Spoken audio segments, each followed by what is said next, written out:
আমাদের এখানে যে ট্রাফিক লাইটগুলো বসিয়েছি তার জন্য যে ওয়্যারিং করা, ওয়্যার্ড না রেখে ওয়্যারলেস লাইনের আকারে আমরা কানেক্ট করতে পারি।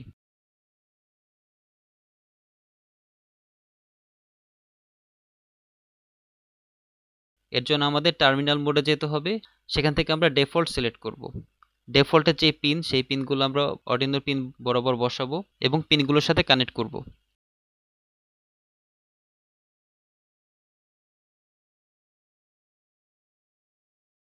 পিনগুলো কানেক্ট করার পরে পিনের উপর ডাবল ক্লিক করার পরে আমরা পিনের নাম অনুযায়ী লেবেলিং করব। এই লেবেলিং করার ফলে আমরা যেই নামটা দেব অন্য যেখানেই হোক এই পিনটা এই নামে সেট করলে ঠিক ওরা কানেক্টেড থাকবে। অর্ডিনোতে পিনগুলো কানেক্ট করার পরে এবার আমরা ট্রাফিক লাইটেও পিনগুলো কানেক্ট করে নেই। ট্রাফিক লাইটে পিনগুলো কানেক্ট করার পরে আমরা পিনগুলো লেবেলিং করব ঠিক সেইভাবে যেভাবে আমরা অর্ডিনোতে ওয়ার্ড আকারে পিনগুলো কানেক্ট করেছিলাম। এখানে যদি পিনের লেবেলিং ভুল হয় তাহলে কিন্তু কানেক্ট হবে না। আমাদের পিনের লেবেলের উপর যথেষ্ট সতর্ক থাকতে হবে। লেবেলিং কমপ্লিট করার পরে আমরা রান করে দেখতে পাচ্ছি সবগুলো প্রপারলি ফাংশন হচ্ছে।